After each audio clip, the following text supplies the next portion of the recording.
With America's Mayor Live, and a few miles different than last night. We're in Palm Beach tonight. And we're getting ready like everyone else. Well, we're getting ready for the weekend. That's always nice to have the weekend.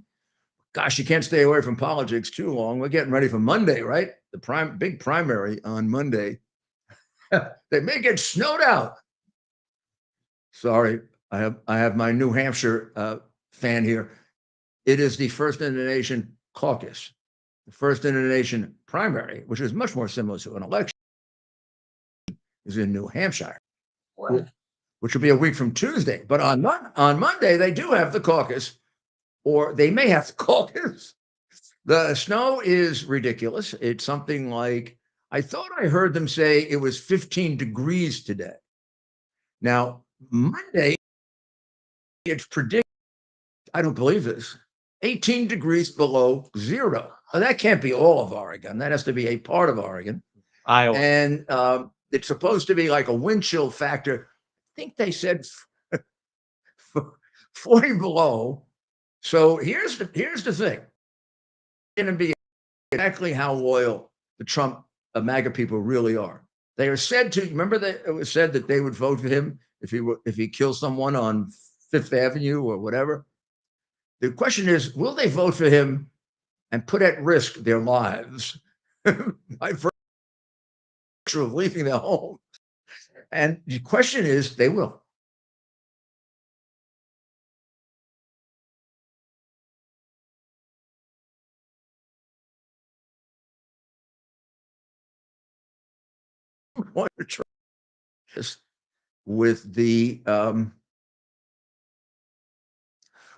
With the people, with the climate change con artists, you know, if it's going to be 18 degrees below on Monday, imagine if there was a real Democrat primary going on. I mean, they just have to all give up on global warming. Oh my gosh. Well, it really is now about as clear as it can be that you can take any one of those trials coming up this year, right? And you can say they're all part of one conspiracy, which I've always wanted the proof of, because I am a very big believer that the president should go into federal court in one of those cases or in a separate case and argue that the whole group of cases are a violation of his civil rights. And in essence, although we can't, maybe we could, I don't know, and a violation of our civil rights. It's his right to run for office, which is a form of petitioning the government, right? Personal right. And it's our right to vote. And these cases are being brought. It is like the Colorado case, where the case is brought to take him off the ballot. At least that actually is done directly, right? They just take him right off and they say to the people of Colorado, I don't give a damn if you want to vote for him, you can't. Oh, and by the way, he's the danger to democracy. or in Maine, where that woman who's a political operative, not even elected, one person in the state of Maine, can deprive half the state from voting for the candidate they want to vote for. One person. I'm sorry, we just did not create a government like that. Every one of our others and every one of the people at the Constitutional Convention, the people voted for it and the people voted against it, would all come up out of their graves and haunt her for the rest of their life if that's allowed to stand. I'm telling you, one person can say that no, the choice of what looks like half the people of America right now, you can't have that because we decided.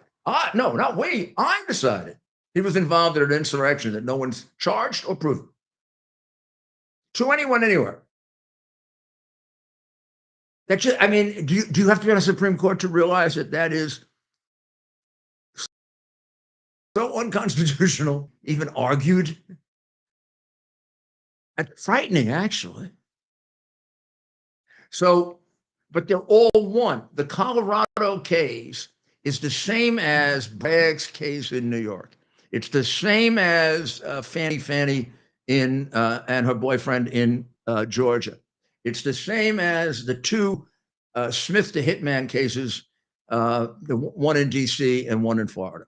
They're all part of the same effort. The Colorado thing was the culmination of it. It's let's keep this guy away from the presidency any way we can. So we're going to indict on 99 charges.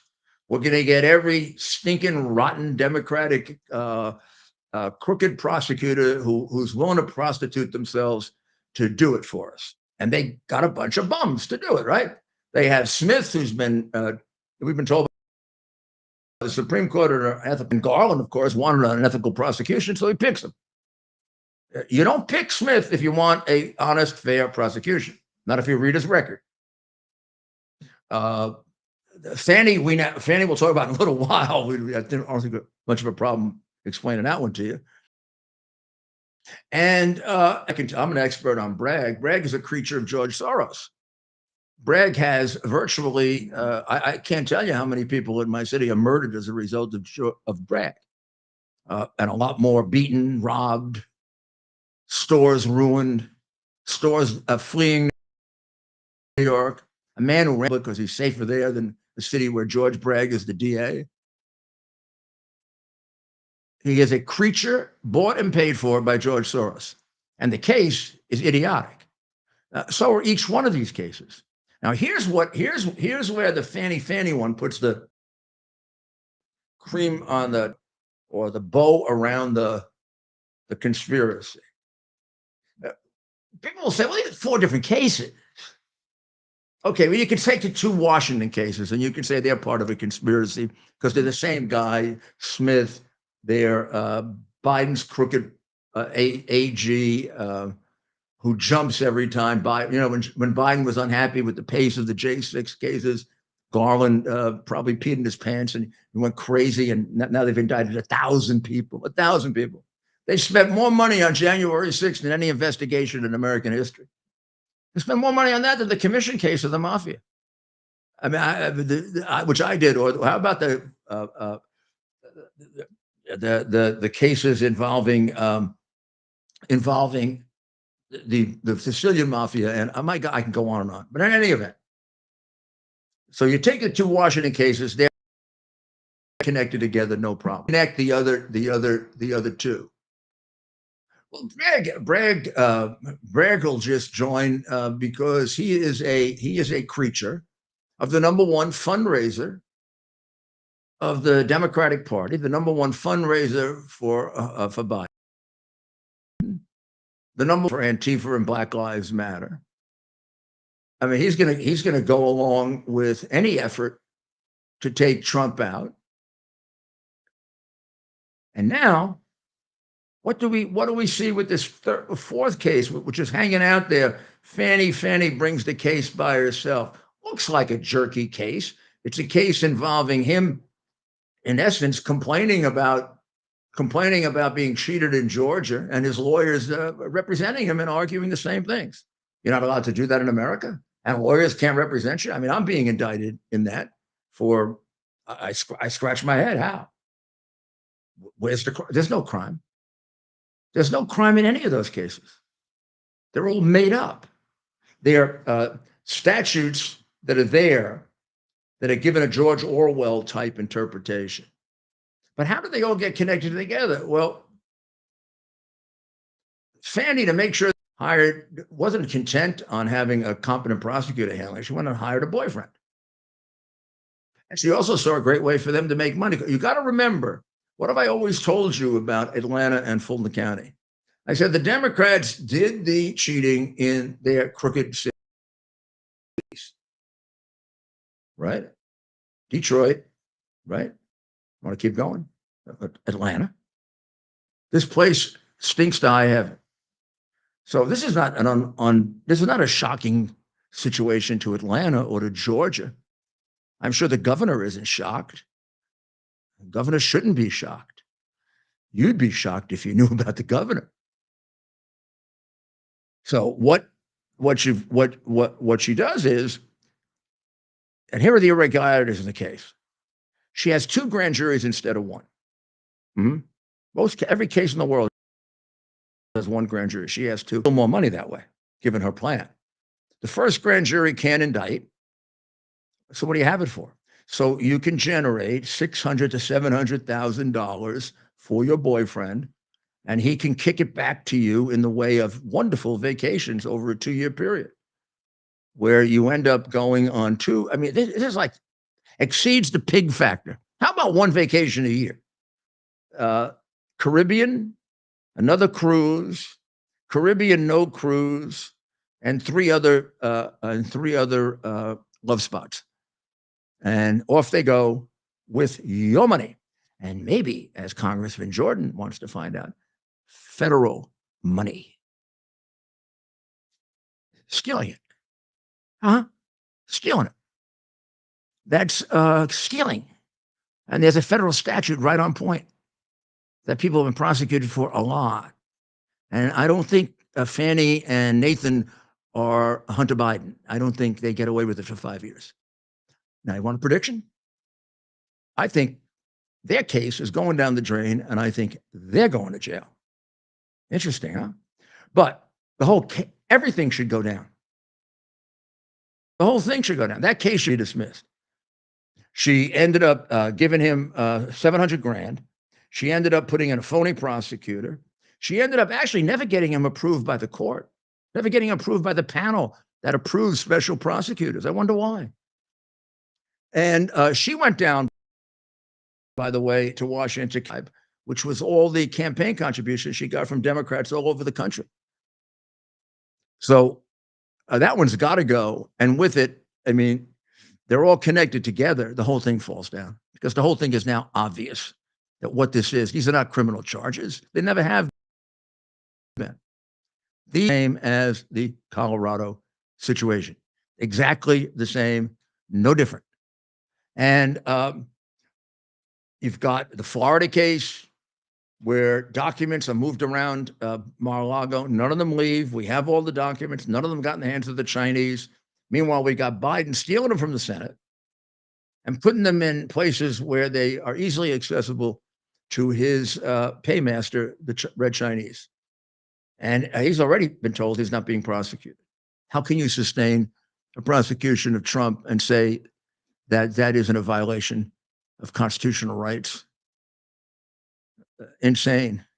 So I think that's going down. And I think the Colorado situation of just taking his name off the ballot, Oregon today refused to take his name off the ballot. I think it's pretty clear that the 14th Amendment, sections 3 and 5 of the United States, Section 5, which no one talks about very much, says Congress has to set the procedures for doing this. No one has followed a congressional procedure to do it, hence it's unconstitutional. They haven't followed a constitutional procedure under Congress because there is none, which means it doesn't apply to the president. And now the big case, of course, is and this one has even implications way beyond President Trump, to something that really is humanitarian. It has consequences for the J6 people who all or a statute called obstruction of government proceedings, which is 18 United States Code 1512C. That was part of Sarbanes-Oxley. It was passed in order to protect against financial fraud. The obstruction they're talking about is obstructions. They're applying it to obstruction of congressional proceedings. There is a case which name escapes me. I think it may be Yates, in which they tried to apply it with some environmental criminal case against a fisherman who destroyed the evidence. And they said, no, doesn't apply to cases involving destroying evidence. It only applies to financial fraud. Well, this isn't a financial fraud, is it? It's obstructing a government administration. And that's it doesn't apply. The Supreme Court is most likely in the United States against Fisher going to declare that statute unconstitutional. And there goes the main count in Hitman Smith's case. And you know the beauty of this is This time he'll get reversed before he gets to the Supreme Court and destroys the man's career, as he did with Governor McDonnell, than before. I mean, too bad the Supreme Court couldn't rule in McDonnell's case before they did 2 years later, 9-0, pointed out how unethical Smith is. But that didn't help McDonnell very much. His career was ruined. This time they'll be able to, he won't ruin the choice of 75 million, 85 million, 90 million Americans and destroy our democracy. So I think these cases are so tied together that one thing, you pull one thread out, and I think Fannie, and I think they're going to pull the one thread out because that case stinks to high heaven. It's going to have to be thrown out. I mean, you just can't tolerate a case with so many illegalities, irregularities surrounding it. A case that's a non-case anyway, overcharged as a racketeer. But then when you pull that thread out, it applies to the other three as well. And they all go down. Well, I want to thank you very much for everything that you people do in watching us, keeping up with us. I'd like to ask you to please subscribe this weekend to our premium channel, to our confidential channel, where now that the primaries are starting, we're going to begin a lot of briefings on the election and how to be helpful and things you need to know, and set up methods of communication so that we can stay very, very close together. We'll have several on this weekend, getting ready for Iowa, and keep you up to date on what's going on there. And when we come back, we're going to have a special report from Dr. Maria. Thank you. Actually, third segment today. I'm so used to having her in our second segment. We're going to have our 5 top stories when we come back. Towers Foundation delivers on its promise to do good and never forget the sacrifices America's greatest heroes have made for us. Heroes who risked their lives to keep our communities and our country safe. Heroes like United States Marine Corps Captain and pilot John Jeremy Sachs. Captain Sachs sustained fatal injuries when his military aircraft crashed during training, killing him and 5 other service members. He's remembered by loved ones as courageous, brilliant, and devoted to his career, family, and friends. John is survived by his wife, Amber, who gave birth to their second daughter 3 months after his death. Tunnel to Towers paid the mortgage on the family home for Amber and their 2 daughters. The foundation has helped over 1,000 military and first responder families navigate the worst of times by removing the burden of a mortgage payment. Our nation's heroes and their families need your help now more than ever. Donate $11 a month to Tunnel to Towers at T2T.org. T2T.org. That's T, the number 2T.org. T2T.org. Please donate now. I can put it back on.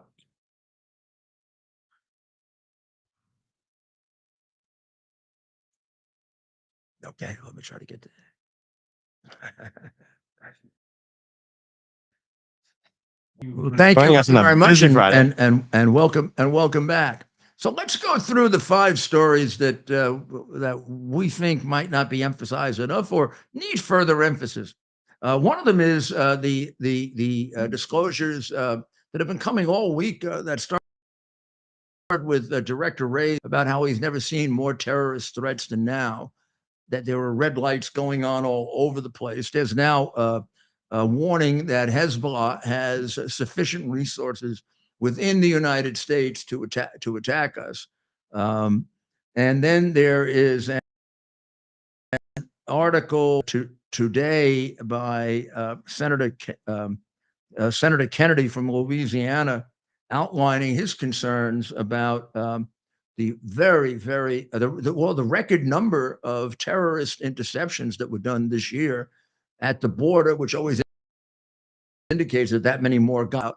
And of course, this is not this year only.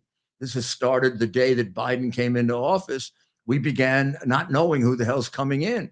I remember I told you last night, sometime in March of this year, we reduced the number of questions we asked the Chinese from 40 to 4, which means we're just, you might as well send a communique to Chinese intelligence and send them in.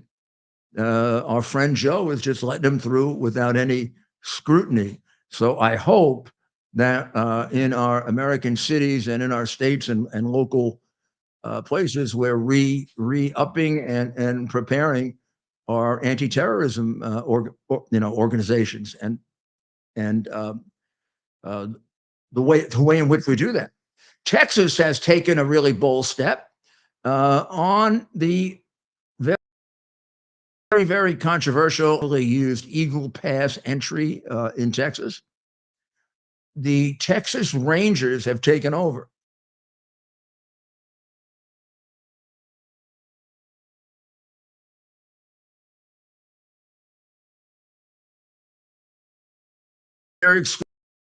Border Patrol court, and there's a stay. I appreciate the sentiment tremendously, and I understand the frustration. And I probably do the same thing as the governor if I were the governor of Texas. But the problem is, I think that the federal government has the preemption clause of the Constitution on its side. And the preemption clause of the Constitution will probably mean that the federal government wins this battle. But it does point out that the governor of Texas wants to keep him out, and the other, Biden, wants to do everything, including going to court to keep him in. One of the reasons they don't want the Border Patrol there is the Border Patrol helps the illegals to come in. Now, you've seen pictures. They, of course, lying Mayorkas denies it, but we've seen pictures of that. So they don't want their work completely to the border, because this is not the Border Patrol. There couldn't be anybody that probably hates Biden more than the Border Patrol after what he did to the Border Patrol agents and falsely accused them. And then when it turned out they were falsely accused, they got disciplined anyway, and they never apologized. So be surprised if Governor Abbott wins. I hope he does, but I'd be surprised if he does. And we owe Governor Abbott a lot for having made this a national issue by sending people to Chicago, New York, a couple of other places, Los Angeles. And although Governor DeSantis didn't do as much of that, he did maybe one of the main ones, which was sending the people to Martha's Vineyard. It probably hit liberal hypocrisy better than anything else. Battle going on that's not getting the attention that it usually gets because there's so much else going on in the world today. And the battle is over the funding of the government now. That comes up. I mean, part of it has to be done by, does it say the 19th? Yeah, 19th of January. It's coming up. Today's the 12th. It's in a week. The main one, I think they can get by with most agencies until, February 2nd. Until February 2nd. Oh, yeah, that's an age to do a $1.6 trillion deal. And Schumer have agreed on a top of $1.66 trillion. Then there are 12 bills that have to be done that add up to that. So the $1.66 billion sort of decides how much you have available to play with. That's what funds the government. I used to do that as mayor. The mayor sets the amount of money we have. And in the case of the mayor, this was one of the ways you could keep fiscal responsibility. Nobody can change that unless it's irrational. I was once taken to court by the Democratic legislature because it was irrationally low. I was never irrationally high, I can assure you. And so it moved up a bit, but not a lot. I mean, it's pretty much. I mean, it's about as good a deal that a Republican with a 3-vote margin in the House could get. But of course, there are 13 Republicans in the House that don't believe that, and they've been like angry members of the team, I guess. And they're actually voting. They're voting with Democrats on meaningless things to show Johnson that they're very angry at him, and that if he goes on with this deal, they're going to throw him out, like they've thrown out the other speaker. And now I hope this isn't true, but what's his name? Chip Roy, who somehow hates President Reagan for some reason, President Trump for some reason, says that Johnson may go as a result of it. It sounds, I mean, he makes about as much sense on that as he does on his supporter DeSantis, but he's gone way out on DeSantis. It'd be interesting when he comes in and tries to negotiate something with Trump. I mean, Trump will forget about it. He'll be very kind. Trump is not known for holding grudges. Don't worry, Chip. He'll be fine. Just say all the nasty things you can say about him. Thing about Donald Trump that's really good. He really gets over all the nasty things you said about him today. Some of his friends like remember, but I remember things like that. Fauci. No, we're going to one more time. We're going to do Ashley Babbitt, and we're going to do Ashley Babbitt because I want to make sure you got the point from last night. I have said from January 2021, that evening, to today, that this is a murder one investigation. We have never had a murder one investigation. We had a fix. All you have to do is read the ridiculous grand jury testimony to see that. We kept the man's name secret 3 months. They lied to us about his record, and they lied to us about a damning, devastating piece of evidence. He makes a call right after he shoots and kills Ashley Babbitt. An immediate, contemporaneous, completely false description of what happened. He gives a devastating, false, exculpatory statement. So among all of the other pieces of proof that you would have that this was an unjustified homicide, the most important part, reasonable, there was no reason for him to fear for his life, nor did he say he had any when he testified before the grand jury. He then lied, indicating that he had an intent to murder. That's what a false exculpatory statement does. Since you can't, it allows you to argue to the jury that it was an intentional crime, an intentional murder. So you remember what happened. We're not going to have time, I think, to show you that again. But we do? Yeah. So let's do that, and then let's play him, and then you will see that this case has to be reopened.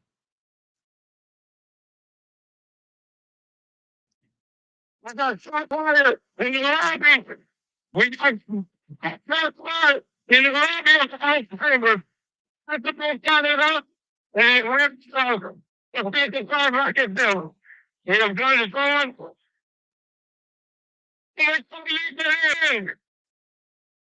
Now let's play his. Now we'll play his description. We'll play the shooter. Oh yeah. I think we got the point. What we will be watching, just so that we put this in proper context, is their attempt to break into Nancy Pelosi's suite, her suite of offices. Already, by the time they arrive there, there appears to be a broken window, but not broken enough so that anyone can go through. What we'll see someone break the window. We'll see a woman get lifted up, and then we'll see the woman get shot. So that's what to look for.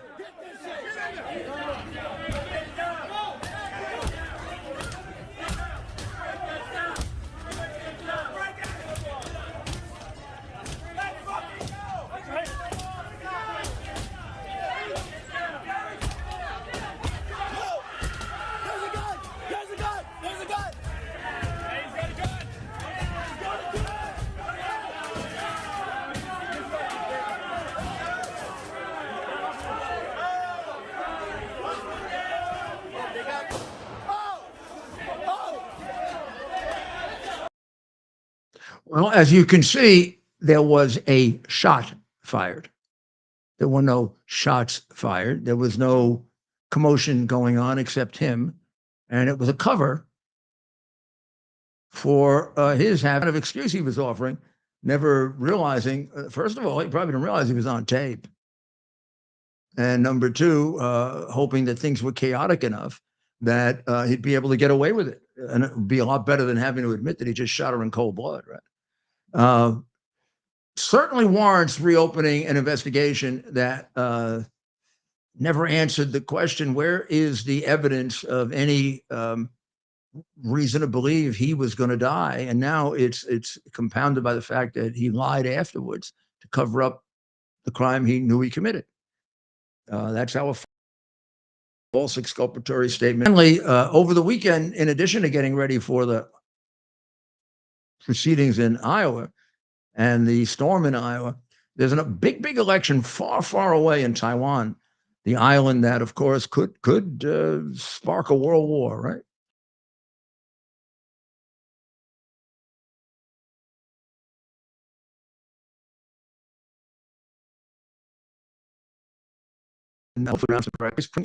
Tay, who is the Democratic Progressive Party candidate. He is the incumbent party.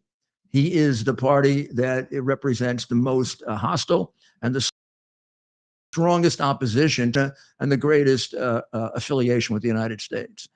The second candidate, Han Yu-e, is a member of the Kuomintang Party, which is the first party in China, the party that fought the communists. Years has become a more moderate and middle of the road party, and it's the party that seeks more accommodation with China, but would oppose the Chinese takeover, particularly since the example of Hong Kong.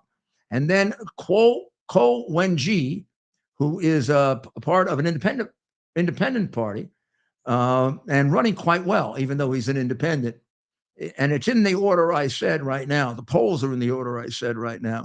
But the stakes being so high with China and the fear that China will react very, very strongly to an election of the vice president because they hate the present president.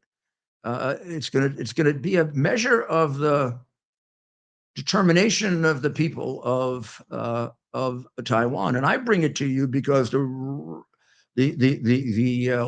left-wing press is really playing it very, very hard to frighten people in voting for the vice president. Lai Ching-te, of course, he's the best friend of America, so it would be against him. But also saying, he's going to spark a war. Well, that's of course if you buy the appeasement theory, that you prevent war, like Chamberlain prevented war against, did he? Oh, I guess that didn't work with Chamberlain, did it? Or that standing strong prevents a war. Maybe you should give people both to think about and not just lie to them. So let's hope that Lai Ching-te wins and the better friend of America wins and the one who will stand up to China. Tend to think that might be a bigger problem for Xi Jinping, who doesn't want to have a lot of trouble in Taiwan. And despite how strong they are and whatever, they have to watch what happened to Russia and not be terribly arrogant. Well, we'll be back very shortly with Dr. Maria. Our device is something that you can plug into your television, and now you can use your television as a social television type experience. So in the Portal universe, you can watch your favorite content creators' videos, live streams, music. We also have TV subscriptions as well. Subscriptions. You can also regular channels, all the sports. Right, you can actually cut your cable from your cable subscription and get QUX TV on our QX TV boxes, and you can pay half the price that you're currently paying for your cable television subscription, and you can get all the best premium TV channels and more. I mean, it's really, there's so much on there, Rudy. I mean, you've seen it. No, I've seen it and I use it, and it's beautiful. I mean, it's just exactly the same except for half the price. Plus, nobody is finding out what I'm watching, and that's not being reported to anybody. Right, so you have absolute privacy using this device, which you don't have on other devices out there currently on the market. This is absolutely great. QUX.TV is how you can find out about it. QUX.TV. Use promo code RUDY to receive $30 off. Welcome back to America's Mayor Live. I am Dr. Maria, and that is the greatest mayor New York City and the United States has ever seen. So if you would permit me, Mayor Giuliani, I love this little group called The Spot. They just Have the show. they just crack me up. So Ted? Ted, would you mind playing it?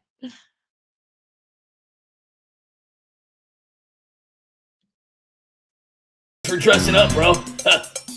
You got the crack? All right. I'm not staying there any longer, bro. When Marjorie starts talking, we're out, all right? All right. Man, I need a hit.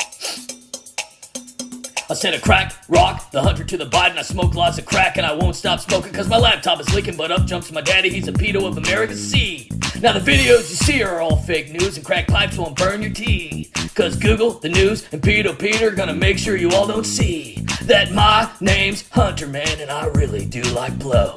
The Ukraine, my gun, the Burisma, man, my paintings and my hose. But first, I gotta light the crack into the pipe. I laundered lots of money with the big guy beside me. Is that rock? I won't stop. I break the law, repeat, and then I walk. Now Marjorie can't make me talk, so I need to say goodbye. So ignore all the tweets and don't forget to vote for the big guy. Let's go. Above the law, you know, it's humorous, but when you think about it, it isn't. This man defied the subpoena. When he was supposed to go, he went outside the Senate and said he was going to answer questions. He didn't answer questions. And then they have a meeting about the contempt charges for Hunter Biden. He shows up gangster-like with his, sugar daddy that bailed him out of his not paying his taxes and his creepy lawyer. But also what you don't know is there was a little bit of a film crew there. This was all a show for him to make money on, what's that channel? Netflix. But it's really sad because he's just spitting in our faces. Congressman Mace was right about that he's spitting in their faces and he should have been arrested on the spot. But I want to talk to you about a different subject tonight. There's something that we've been seeing, especially during the Biden administration, and that's the belittling in the minimization of women. And it started with just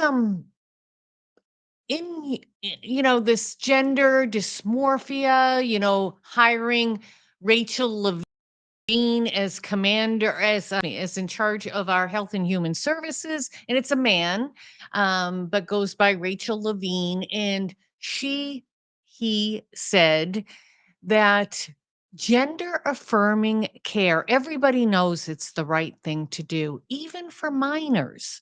Now, wait a minute, we gotta back this train up. There's no way this is okay for minors. I don't know if you ever heard the name Chloe Cole. She is probably one of the most famous detransitioners. There's a lot out there, but it's being suppressed in the media. I talked to you about censorship, that they'll only show you certain articles. It's a type of brainwashing. The same thing on this gender dysmorphia subject. They won't show you the true facts. They tell you that if you don't allow your child to transition to a different sex, then and this is what happened to Chloe. She grew up kind of a tomboy, and around 12 years old, her body started to change. And she always thought, oh, geez, becoming a young lady, she had this Barbie image of what she would look like. Instead, she had broader shoulders, smaller breasts. So she really felt awkward. So she told her parents. Her parents brought her to doctors and psychologists. And right away they said, oh, you need to be on hormones. You have gender dysmorphia. You also need to have at 15 years of age. So no one sat her down and said, darling, you're beautiful. Everybody's body is different. It depends on your genetic makeup. You're going to be a beautiful woman. This is normal. Every teenager feels awkward. I wish, or anybody who's struggling to come talk to me. I actually went through puberty very young. I was 11 years old and I had boys all around me. I always hung out with the boys. I had brothers, the boys in the neighborhood. I was playing kickball, football. That was our thing. And I didn't like it when I felt very self-conscious. I did everything to hide it. I stopped swimming with my brothers because I felt awkward in a bathing suit. But do you know what? That's normal. Nobody sat with this poor young lady and said, what you're going through is very normal. Instead, they threw chemicals at, like I said, performed a double mastectomy. Well, when she was turning around 18, she says, wait a minute. I'm not a boy. I'm a girl. I am a girl. And she stopped the hormone blockers. But to this day, she has a much deeper voice. She has a broadened jawline, a little bit masculine. She'll never be able to breastfeed. God knows if she can ever have children. And nobody stood up for her. Now, I think we know Chloe's name because she broke the algorithm. She spoke before Congress in July of 2000, and enough people looked her up that she broke the algorithm. Otherwise, her story would have been buried like so many others. She said she was never, ever suicidal before she transitioned to a boy. She's a biological woman. And her parents were told by a psychologist that if you don't give her hormone blockers, she will kill herself. Well, of course, those parents were manipulated and frightened. They didn't want her daughter to commit suicide. But again, there must be some dynamic in the family because Chloe is saying she never ever would have killed the parents. Just ask her about it. I don't know about that. But she said certainly after she started the hormone blockers and after the double mastectomy, she wanted to kill herself. She still has real severe bouts of depression. And this is just one story. There is, before this show, articles, very difficult. I have to tell you, if you, whatever search engine you use, I like DuckDuckGo, but even that one, the propaganda articles come out that there's very few people who regret their decision to transition to a different sex. And that's just absolutely trying to bury it from you. I do want to make this point. Gender dysmorphia is a mental illness. We were born either a boy or a girl. There's a rare little condition there that you may have 3 chromosomes instead of the XX or the XY, but I'm not going to get into that. But listen to somebody who's very, very educated, going for her confirmation, being asked questions. Ted, you ready to play? This is somebody going to the Supreme Court, and she can't identify what a woman is. Definition for the word woman. Can I provide a definition? No, Yeah, I can't. you can't? Not in Okay. this context. So you I'm not a believe the biologist. meaning of the word woman is so unclear and controversial that you can't give me a definition? Senator, in my work as a judge, what I do is I address disputes. If there's a dispute about a definition, people make arguments, and I look at the All right. law and I decide. So I'm not. The fact that you can't give me a straight answer about something as fundamental as what a woman is underscores the dangers of the kind of progressive education that we are hearing about. This is crazy, right? An educated person not being able to describe a woman. A woman has breasts. A woman has a vagina. A woman has a house that is specific to a woman called a uterus, where a baby lives in forms for 9 months. She has an egg, produces an egg. The male has a penis. He produces the sperm. man and woman to produce babies. But it's an easy ask, it's an easy answer to a question. But we have ruined our children. We have confused people. In 3 years under the Biden administration, there were in young people, preteens, diagnosed with gender dysmorphia. Why this outburst of it? What have we changed? We changed our ideology. We try to break down the family unit, break down of who we are. I'm not saying people don't have some. It's not a big magnitude, have some gender dysmorphia. Now, this is an attack on women as well, because when you allow someone, a teenager, to transition to a woman, what's that word, transition? Most likely it's puberty blockers. So we had a case in Virginia where a man says he identifies as a female. So he got to go in the female bathroom where he brutally sodomized. And then the principal tried to cover it up. The superintendent tried to cover up, and they transfer him to another school where he repeated the offense. You know the name Riley Gaines? In 2022, she was a up and coming swimmer, a star, an Olympic star. And she was really doing well in her school in the swim meets. And along comes a man, Leah Thompson. Leah, under his original college, was Will Thompson, a mediocre swimmer at best. Well, now I'm a woman. I'm Leah Thompson, records. And it was allowed to happen. Just recently in the state of Ohio, the legislators wanted to ban any puberty blockers or this grotesque surgery being done to children and allowing men to participate in women's sports.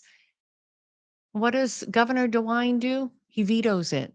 Well, Governor DeWine, it's not going down that easy. The legislature is going to fight back and vote and override that veto. But this, again, is an attack on women. We had Title IX so women could compete in sport. I'm a woman, we're biologically different than men. I'll say that all day long. There's other traits that I think women have that men don't. We can multitask a lot better and other things, but they are stronger than us. Who do I go to? My son's a man, anybody around. My suitcase is heavy in the airline. A gentleman is going to help me. So to allow them to compete in boxing, saying they're women boxing, going into swim meets, this has to stop. This has to stop. There are many states right now who are fighting for the woman. But you may ask yourself, where is the feminist? Where is Jane Fonda on this issue? Where is AOC? Where is my senator who stuck up and fought for the rights of Afghani girls? Where are you about American girls? This is a serious subject because there's very few people. Thankfully, we have Senator Blackburn who is on this subject all the time. But it's right, the men being in women's sports and this transgender thing. If somebody wants to become a different sex when they're adult and they pay for it, it's not on taxpayer money. I think there's something seriously wrong with that person, but hey, what can you do when they're adult? But it should be absolutely banned when they're a child. And I think you have to agree on that. Thank you. We'll take a short break and we'll be right back. Towers Foundation delivers on its promise to do good and never forget the sacrifices America's greatest heroes have made for us. Heroes who risked their lives to keep our communities and our country safe. Heroes like United States Marine Corps Captain and Pilot John Jeremy Sachs. Captain Sachs sustained fatal injuries when his military aircraft crashed during training, killing him and 5 other service members. He's remembered by loved ones as courageous, brilliant, and devoted to his career, family, and friends. Sean is survived by his wife, Amber, who gave birth to their second daughter 3 months after his death. Tunnel to Towers paid the mortgage on the family home for Amber and their 2 daughters. The foundation has helped over 1,000 military and first responder families navigate the worst of times by removing the burden of a mortgage payment. Our nation's heroes and their families need your help now more than ever. Donate $11 a month to Tunnel to Towers at T2T.org. T2T.org. That's T, the number 2T.org. T2T.org. Please donate now. Welcome back to America's Mayor Live. Thank you very much, Doctor. That was excellent and very, very timely. We're going through this battle right now. Among other things, this election coming up is going to be about that. Joe Biden is, well, he doesn't know what he is. The Joe Biden regime are ardent supporters of allowing children to manipulate their bodies and mutilate their bodies, even without permission of their parents. And also taking control of children at the earliest possible stage and letting the bureaucrats bring up your children, not you. Where does it come from? It all comes from Marxism. You know that, and we'll have plenty of opportunities to show you that this is one of the stronger Marxist manifestations of the Biden regime and the current Democrat Party. So tomorrow is the Saturday before and the Sunday before the primary, The caucus. in the caucus in Iowa, and it's Go to Iowa. I've never been No, there. I don't think we're going this time. No big I don't think we storm, will right? get in. The question is, they had meaning Trump and Ramaswamy had numerous events. I know Trump's had two rallies Did he cancel? on Saturday, 2 rallies on Sunday. Everything today was canceled. Okay. DeSantis is the only one because he was there already that carried on his events with Governor Reynolds, Chip right? Roy attacking President Trump. And Did Babbitt cancel something? Vivek like cake. Babbitt never canceled. I don't know. We saw Vivek speaking. I don't know if that was a tape of today or yesterday. But in any event, the question for tomorrow is, will they be able to do their events tomorrow? And the answer is probably some, probably not others. Because there's only certain locations for the caucus. It's very different than a primary. Primary, you have the right for a secret ballot, which we do. In a caucus, you have to be very secure who you want, but it's not in like your primary voting. Yeah, Some I mean- people would have to travel over 20 miles. Mhm. And what's the storm prediction? The storm prediction is the storm is going to end over the weekend. It won't be storming on Monday theoretically, but the weather is going to be much colder. It's going to be something like 50. We have a short weather report. So Okay. local Iowa weather report for everyone's convenience.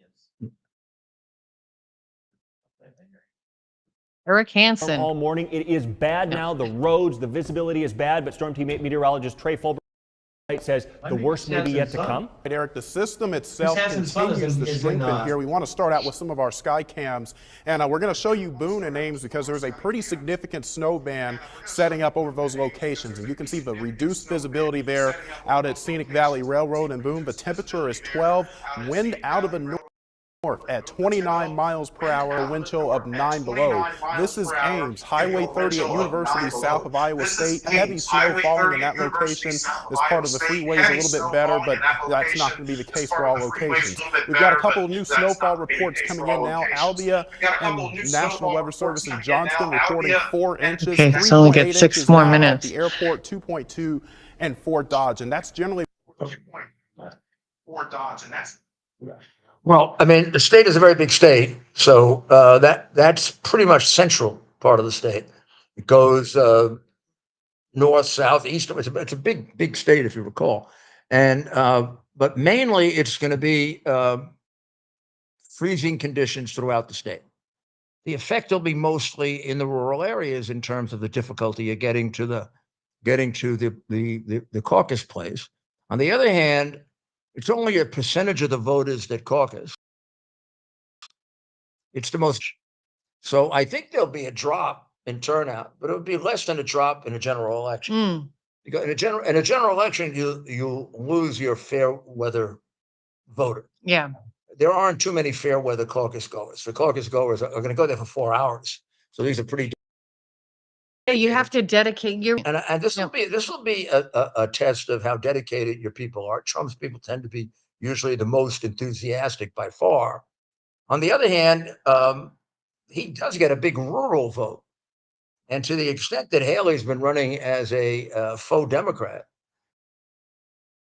she'll do better in the cities like Des Moines. Ames. Well, yeah, and the university towns. Yeah. So I don't know how much of an impact it'll have. I think Trump has a big enough lead there that at most it'd shave a couple points off. Maybe. On the other hand, what if it comes out of it? Whatever the results are, whoever loses is going to blame it on the weather. Sure. Yeah. So 'Cause you therefore, fully know, right? because and then they're going to say, well, we can have another day in Iowa. So are they going to have another day in Iowa? I mean, we'll have another day in New Hampshire. So is that true? I mean, you've always told me that New Hampshire's totally unaffected by what I do believe that. Iowa does. So With all my soul, I believe that. even Yeah. if there's a big Trump win or a minor Trump win and a big hail, and they attribute it to the weather, either one of them, it almost doesn't matter. It doesn't They're going matter. to make their own decision. Yes, which we always do. And our primary, first in the nation primary, is January 23rd. Right now, for weather-wise, we're looking good in New Hampshire. We had in the southern part of the state our first snowstorm. It's already gone, the snow, because it rained, and then the weather was like 40 today. It's going to be 50 tomorrow. And So and right now, the latest polling in Iowa is a big win for Trump. yeah, I mean, bigger than in New Hampshire. 30%. Yeah. With the polls only different with regard to Haley and DeSantis. One poll has DeSantis ahead, one poll has Haley ahead, and I would have to say U.S. right now toss up Mhm. for second place. Mhm. A win by Haley, a second place win, unless it's 30% down, would be a plus. Because DeSantis put in more resources. Yeah. Yep. Um, It's so funny how their strategies were. We saw it early on. DeSantis was like Iowa all the way. He spent all his time. I rarely heard of anything happening in New Hampshire, where Haley, she practically, I say, moved in over a year ago. She was definitely very visible. She's been going to all events, even going up to the north, which we feel is important. We have, like, our state is divided, very rural in the North Country, and those are diehard conservative voters. So they definitely appreciate when candidates come up to the North Country. she's become, however, her possibilities lie more now with the Democrats, who, if they were going to register, have to have registered by today. That's correct. And Meaning switching. So say I was a Democrat and I decided, you know what, I think I'm a Republican. We had until today to change. or the left-leaning independents. Those are the people who would tend to go to Haley, with the choices being Trump, big choice, DeSantis, smaller choice. That the conservative vote's going to go that way. Now, here's a surprise, and we just got that I would throw out just as a guess. DeSantis finishes third. Iowa. He drops out and supports Trump. Ooh. Just a prediction. Ooh. I'm going to tell you why. I know what happens when you don't like a candidate. I saw it with myself, McCain, Subscribe. and the governor. Subscribe to X to find out why. Yeah. And get the mayor's tips. Later on, I will explain to you why I think that's going to happen, and I'll also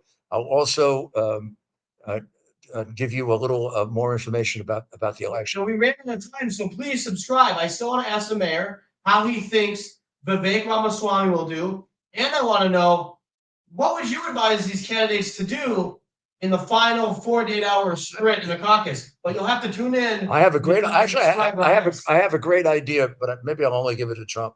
Well, that's the thing. No, I will. I'll tell you what I think. Thank you for having me on, Mayor. Oh, you're welcome, and have a great weekend. And the doctor and I will be on at 10 o'clock on Covering the Truth, WABCRadio.com. God bless America. Our purpose to bring to bear the principle of common sense and rational discussion to the issues of our day. America was created at a time of great turmoil, tremendous disagreements, anger, hatred. There was a book written in 1776 that guided much of the discipline of thinking that brought to us the discovery of our freedoms, of our God-given freedoms. It was Thomas Paine's Common Sense, written in 1776, one of the first American bestsellers, in which Thomas Paine explained, by rational principles, the reason why these small colonies felt the necessity to separate from the Kingdom of Great Britain and the King of England. He explained their inherent desire for liberty, for freedom, freedom of religion, freedom of speech, the ability to select the people who govern them. And he explained it in ways that were understandable to all the people, not just the elite. Because the desire for freedom is universal. The desire for freedom adheres in the human mind, and it is part of the human soul. This is exactly the time we should consult our history. Look at what we've done in the past and see if we can't use it to help us now. We understand that our founders created the greatest country in the history of the world, the greatest democracy, the freest country, a country that has taken more people out of poverty than any country ever. All of us are so fortunate to be Americans.